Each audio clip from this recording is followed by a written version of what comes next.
are listening to Exploring Sacred with your host, Denise Iwaniw Francisco, on the Temple Within Radio and Digital Media Network, giving voice to the sacred.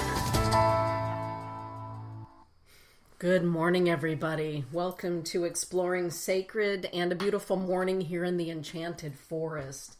It is absolutely beautiful here, and as we get started, I am going to go ahead and open up the chat room. For those of you that are just joining us, the chat room will be open here in just a moment. You can hear me typing in it, and I will share the chat room over into Facebook. I'm really liking being here at Spreaker. Internet radio is something that I thoroughly enjoy. And I hope that you do too. It's something that I feel very comfortable in. And let's see if we can get this going. Anyway, as we prepare to be together, to sit for a spell for the next 30 minutes, let's take just a moment, if we could, to, take a deep breath. Oh my goodness, come into being in our body. Coming in to be fully present at this time.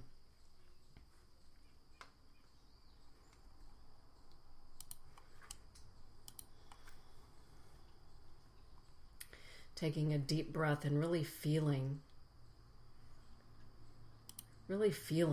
our body, paying attention to what it is that's around us and within us.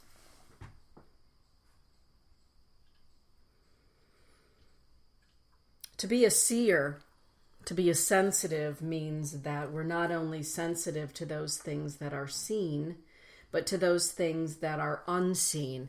And I fully believe that unless we are aware of what is physically present around us and within us, it really doesn't do us much good to try to practice being a seer of those things that are in the unseen realms.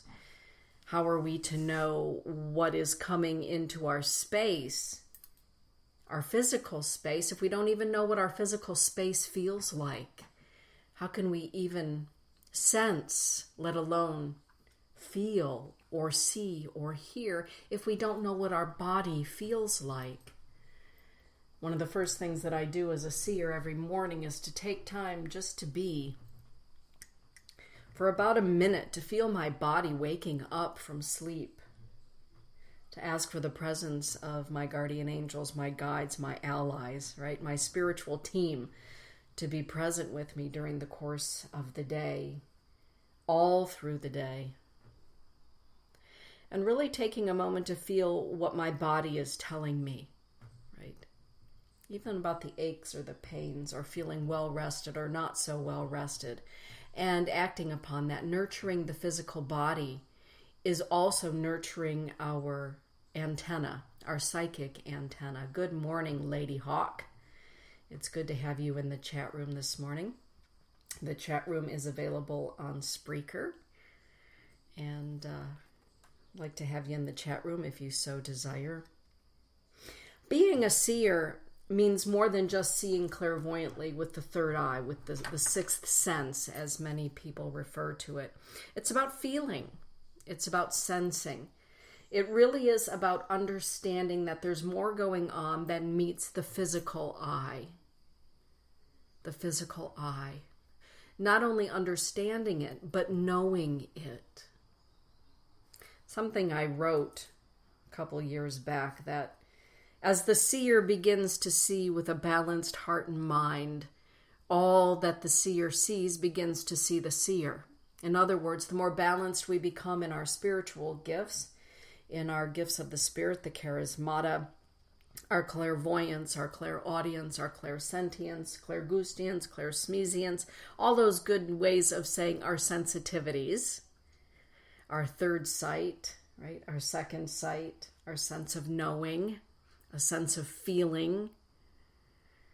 When we are practicing, when we are developing those gifts and talents that the Creator gave us in a good and balanced way, all of a sudden those things that we are seeing begin to see us back, and a relationship is built and communication is had. That's kind of where we're going today in the subject of seers and thunder dreamers. There's a misnomer that seers are only known in the Christian traditions or the Hebrew tradition or perhaps the Islamic traditions. Actually, the word seer can be applied to all spiritual paths and to those not necessarily on a path. A seer, again, is one who is sensitive to everything that's going on around them, seen and unseen. The seer also sees the higher wisdom, teaching that's going on at any given time in any situation in our lives.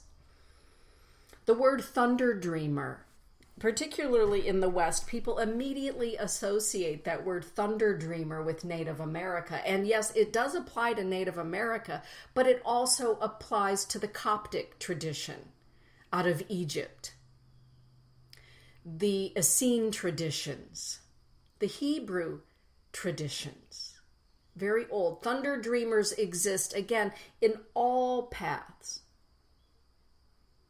And again, those without a path. You can be a thunder dreamer without necessarily having a dedicated spiritual path. One author that I thoroughly enjoy is J.J. Hurtak. For those of you that have his book, The Keys of Enoch or the Pistis Sophia, you know what I'm talking about, the 72 Names of God. He's a wonderful researcher, metaphysical researcher. He does his work well, and I believe with great integrity. So here's a shout out to J.J. Hurtak. And right here on my desk in the studio, I've got a great little piece that I purchased from his school. And if you're wondering, so where do I find this guy, J.J. Hurtak? What is she talking about right now? Let me see here. If you go to keysofenoch.org, keysofenoch.org, you will find JJ and his school, the Academy for Future Science. And again, I like his work. It's one of those things that any of us who write books and put forth information, we really have to take in what feels right to us, what resonates in our heart and mind, and much of what he writes resonates with me. Not everything, but most everything. This particular piece that I picked up or purchased from his school is called The Thunder Perfect Mind. It's a Coptic text. So it was translated out of the Coptic or the Egyptian language. And sometimes it really surprises people. Thunder Dreamer, what do you mean? The Thunder Mind, that's Coptic. It comes out of Egypt. Doesn't that come out of native North America or native South America? Yeah, it does as well. But in this particular translation, I'm looking at the Coptic or the Egyptian. When we talk about the Native American version of being a thunder dreamer, I wrote a piece about it. And I talked about it a couple of years ago when I was speaking at the Winona Dakota Unity Alliance. Aaron Camacho, who is now running for Senate there in the beautiful state of Wisconsin, invited me to be the keynote speaker of this event. And I talked about being a thunder dreamer and what that means to me on my path. In my roots, in my bones, and in my bloodline, I am African. I am Egyptian. And thunder dreamer applies there in the Coptic tradition as a sacred pipe carrier, somebody who carries the chanupa, the sacred pipe. Here's what I wrote about being a thunder dreamer. This is in my book, Prayers and Incantations to the Light. I am a thunder dreamer. I reflect, I repel, I reveal, I invite, I see. Like the sacred breath of the universes, cosmos, stars, suns, and moons, the spirit of the thunder and lightning are also contained within me. They are my deepest allies in my walk through shadow and light. When the thunder dreamer appears, what once was needed is laid to rest. What is yet necessary to your earthly journey still remains. Every encounter with the sacred seer is a holy encounter, a time to die, and a good day to be born again. The mirror, the thunder dreamer, the seer, is a sacred mirror, a holy mirror of oneself. In the deep pools of the psyche, in our thoughts, in our mind, in our heart, in our experiences, and our memory, the seer, the thunder dreamer, is a reflective pool, a walking mirror. The thunder dreamer, in the Coptic tradition, I love this. Let this greater wisdom now be revealed. I kind of like that. That's from the Thunder Perfect Mind. The Thunder Perfect Mind, of course, comes from the Nag Hammadi Codex. The Thunder Perfect Mind goes back to about 350 in the current era. We would have called it years ago AD, but it's very, very old. It's an ancient text that talks about the fact that the thunder dreamer is one that walks into the dream, that walks into the mystery. We might call the thunder dreamer a walking mystic. One that goes into the dream not only in the daytime, but in the nocturnal sleeping time. Sometimes the thunder dreamer drifts off into what we might call a daydream. And in that state of daydreaming, of drifting off into meditation or contemplative thought, information, divine information, higher information is revealed to the soul, to the spirit, for the mind to digest, right, to be integrated into the path. Often what is revealed to the seer or the thunder dreamer are things that aren't normally talked about in day-to-day existence for most people. Thunder dreamer is brought into states of being, into states of reality that are places that are feared by some. Places that bear great trepidation. If I go there, will I come back the same? If I begin my spiritual practice of yoga, if I begin my spiritual practice of meditation, of taking walks in the forest, will I be the same person that I've been for these 20, 30, 40, 50, 60, 70 years?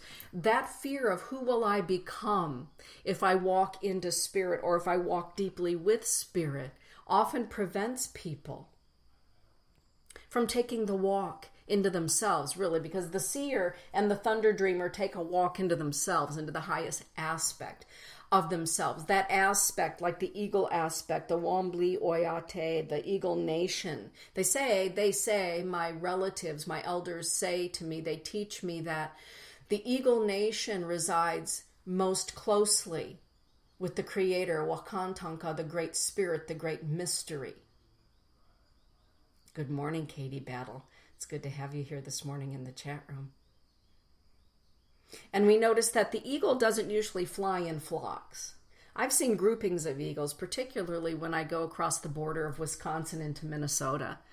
Right there along the Mississippi River, there are spots where I have seen flocks of eagles, but that is rare. Usually the eagle flies alone in its communion with or its conversations with the creator of all things.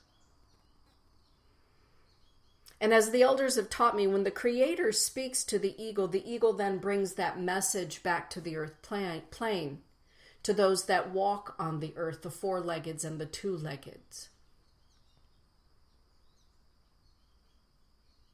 The bear nation, Matowakan, the holy bear nation, Matowakan Oyate. The holy bear nation, the two-leggeds and the four-leggeds, receive the gift of what the eagle has learned. When we go into meditation, when we go into contemplation, we can feel, we can see, we can sense. We can go into the deepest regions of ourselves, into the deepest regions of the cosmos, the heart and mind of God. And whenever we go into these places, what happens is that we are perfumed by that experience. Have you ever gone into a dream that is so exquisite and beautiful? And when you wake up in the morning, you might feel to yourself, I'm never going to be the same after having that dream, after having walked in that space and experienced what it was that I experienced. I don't know exactly where I was, but I'm not the same man or woman I was last night when I went into sleep. That is because your aura, your person, your soul is now perfumed by that experience. Deep prayer, contemplation, sacred space, sacred ceremony provides that same kind of perfuming. I like to use that word perfuming. Reminds me of the perfumers in Cairo, Egypt. I love visiting the perfumers, the oil, the places where the ancient oils are still created today. We're perfumed by it. And other people sense the difference in us. Other people sense the difference in us. Well, what did you experience in that dream? Why do you feel differently? Why do you feel differently having gone to that sacred ceremony or been part of that sacred ceremony? You seem different since you did the vision quest, since you underwent Hamlecha. Why are you different? What did you see? What did you experience?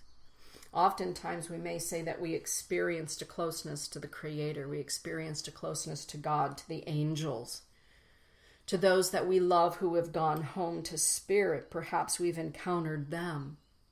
Last night, my final client for the evening recently had an emergency surgery.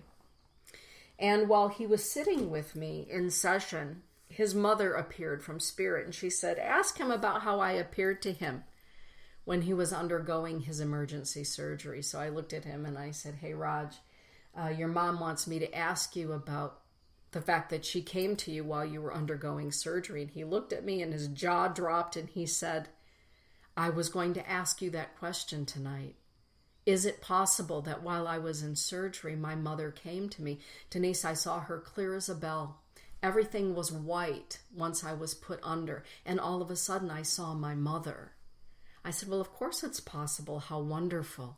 He said, I used to be afraid of death until that experience a couple of weeks ago, and knowing that my mother will be there for me. She looked beautiful.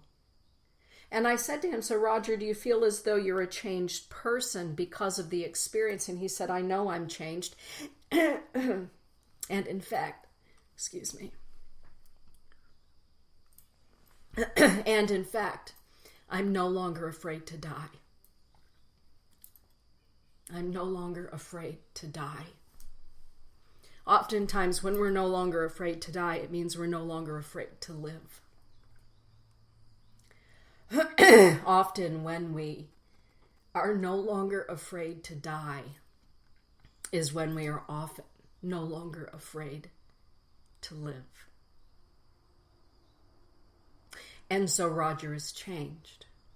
He's been perfumed by an experience, a holy and sacred experience. He has now seen something that many people have never seen. Some people are born a seer. I was born a seer. It's the way I've always been. Some people are spontaneous seers. What does that mean?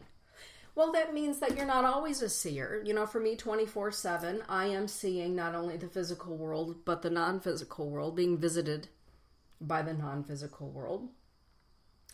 Not everybody is that way. Some people are spontaneous seers. They will go in and out of being able to see, to feel, to sense, to know, to hear, to taste, to smell. Spontaneously. And that's a beautiful thing too. It doesn't have to be 24/7. 24/7, frankly, is exhausting. It is exhausting. And so I've had to learn how to take care of my Thunder Dreamer body, my Thunder Dreamer mind. We had a discussion about that last night too, some of my clients. We were talking about the fact that, yes, while we want to be of service to the Creator, we can't be of much service to the Creator if we are not taking good care of our physical vehicle. This body, this antenna that we've been given, this bundle of sensitivities that we walk with on the earth plane. It is critical that we take good care of our physical body. We walk in balance with it. This is how we see clearly, how we interpret clearly. Right? Oh, goodness. Katie is saying, change is good. It's hard to digest. It can be really hard to digest change. Yes, it certainly can. Experiences change us. And even if we are not the person who has had the experience as a seer, perhaps we don't think of ourselves as a thunder dreamer. When we talk to somebody or listen to somebody who has had an experience, such as Roger's experience, some people will say, oh, that's just a load of BS and that just doesn't happen. But okay, I'm glad you had a happy hallucination, Roger. Other people will become intrigued by that. Maybe they begin to take a look in near-death experiences, and it leads them down a path of spirituality, that perhaps they never had considered before. Oftentimes, a seer begins to really see when they've had their own point of critical mass. Something has come along to disturb their day to day. Oftentimes it is said in the Native American tradition that the Thunder Dreamer is born when a neurological event has happened. Or the Thunder Dreamer's dream, abilities, gifts, talents, call it, or medicine is enhanced when the spirits have bumped into them, into their neurology. Many, so I've been told by my elders and my teachers, who are medicine men, will say that stroke, aneurysm, is often just a byproduct of being a seer, of being a thunder dreamer. Particularly when the stroke affects the left brain, and so the right brain is then utilized more fully. For me, I have had left brain stroke, brain bleed, all those nasty things. And when explaining it to one of my teachers, he said to me, oh, the spirits bumped into you to make sure that your right brain, your spirit brain, is more open for your work here on grandmother. Another way of looking at some of the things that happen to us in our lifetime. The seer sees that there's something bigger that has happened. There's something bigger that's going on. For some people, everything is very compartmentalized into woe is me. I am being punished in this lifetime. Nothing ever goes right. And they take up permanent residence in what my sister Barbara calls the pity pot. The seer, the thunder dreamer, may sit on the pity pot for a minute and say, oh my goodness, what just happened to me right now? But then their gifts of being a seer, being a thunder dreamer, that is the higher wisdom seeker. The thunder dreamer receives the higher wisdom out of the thunder, out of the lightning, right? That crack of light in the darkness brings wisdom. It brings light in the darkness. The thunder dreamer brings light to the darkness. So as a thunder dreamer, as a seer, yes, there are times when we all sit on our pity pot, don't we? There we are. Why did this just happen to me? Right? And then the soul says, wait a minute, get off the pity pot and let's take a look at the higher reason. The soul reason as to why this is happening or has happened. Taking a look at the larger picture, not just the smallness of our human brain picture. When we see the larger picture, we have an opportunity to act upon it. Thunder Dreamer just doesn't sit in meditation, ceremony, contemplation all day. No, the rubber needs to meet the road. When we see the higher wisdom, when we see the higher calling, sometimes we are asked to act upon that. We're asked to move with it, to walk with it. You know, for me, all of you that know me know about my foundation, gatheringthunderfoundation.org. That is a calling of my soul. That is a higher wisdom. You know, everything that happens at Gathering Thunder is based on a vision that I was given many years ago in a vision quest, Hamblecha, crying for a dream ceremony that I underwent many years ago. I just underwent another Hamblecha vision quest this July, so not too long ago. So Spirit reveals things to us. Creator reveals things to us, maybe about our path and why it is that maybe we've hit what we might call rock bottom. Well, maybe we've hit rock bottom because it's time for us to stand up grab ourselves by the bootstraps and move forward in a different direction, right? Fear not, says the Archangel Gabriel. Fear not. Just keep moving. It's great to be in meditation, contemplation, and try to understand the higher wisdom teachings, but you also have to walk with that. It's called walking the red road, or walking the good road, or walking your spiritual path, walking the talk. It's not easy necessarily to walk the talk, to walk the path, and to honor the path that we've been given. Because sometimes it can be very frightening, not only for ourselves, when Spirit says, you know what, it's time for you to hang a left at this juncture in your life. This is where Spirit is taking you. This is where you can do Creator's work on earth best. And so we're going to ask you to take a sharp left at this point. Well, not only can that be frightening for us, but it can also be very frightening for those that know us. What does it mean to them that our life is changing? That we're taking a look at our soul, our soul's path, the avocation of our soul, the work of our soul. It can be very unnerving for those that we love. It has been unnerving for those that I have loved, that my path is as it is. Some people call me a modern day mystic. Some people call me a thunder dreamer. My Indian name, Wakian Towi, means blue thunder woman. It's exactly what we're talking about. Going into the darkness and like a crack of lightning, bringing forth a message from the great heart and mind of the great mystery of God, of Creator, walking in those realms. Lightning is a spectacular thing, isn't it? It comes, right? It comes out of earth. Most people don't understand that. But the thunder and lightning are heaven and earth. It's walking on the earth plane and walking in the heavenly plane and being cognizant and conscious of both, being aware. The seer is aware. The seer is awake to what's going on all around and within. What is the message? What is the message from the Creator at this time? The seer, the thunder dreamer, also takes a look at holy writings and sees them a bit differently, interprets them a bit differently. Perhaps they might say we read between the lines. We see the parable, the allegory. We see things very differently, and not usually literally.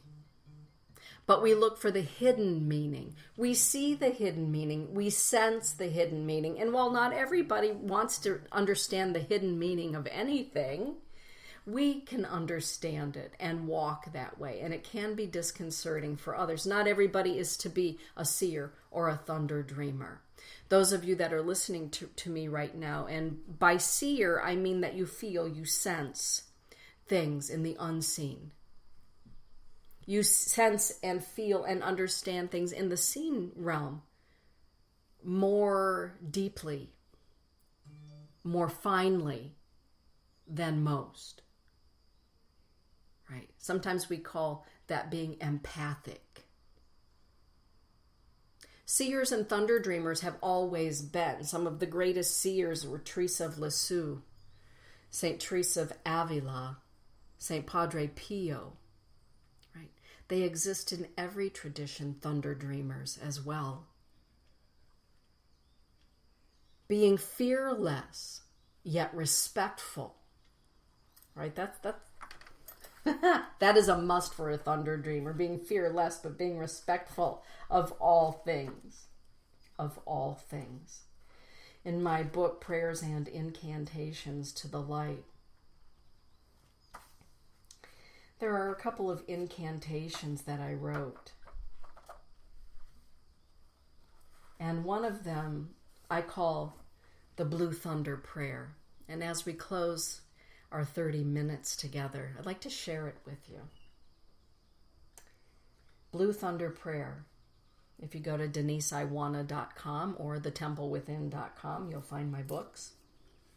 I'm just going to ask you to take a moment to get into your seer self. Oh, thank you for that, Lady Hawk. She said, beautiful book.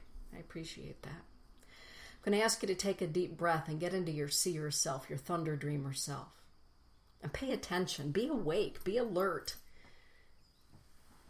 As I read the words, let them resonate with you and through you. The Blue Thunder Prayer summoning the 7 sacred winds. Sacred winds of the West, lead me to the voices and to the wisdom of my ancestors. Help me to hear them speaking to my spirit. Sacred winds of the North, lead me safely through the winters of life. Help me to remain strong. Sacred winds of the East, lead me to the source of my inner sun. Help me to listen and follow the teachings of my heart. Sacred winds of the South, lead me to my purpose. Help me to remain on my soul's true path. Sacred winds of the star nations, the Wichapki Oyate, lead me to the heart and mind of Creator Wakantanka. Help me to understand this kind of love. Sacred winds of the good spirits, the Wakan Washte, lead me to the understanding of the seen and the unseen. Help me to live in balance between both worlds. Sacred winds of Grandmother Earth Unchimaka, lead me to walk my earth journey in a good way, a Wakan way, remembering that I am related to all living things, seen and unseen. Mitakoye Oyasi. Blessings be. Thank you, everyone. Get out there and shine your light. Be your seer self. And spread some love and joy today. Blessings be. You are listening to Exploring Sacred with your host, Denise Iwaniw Francisco, on the Temple Within Radio and Digital Media Network, giving voice to the sacred.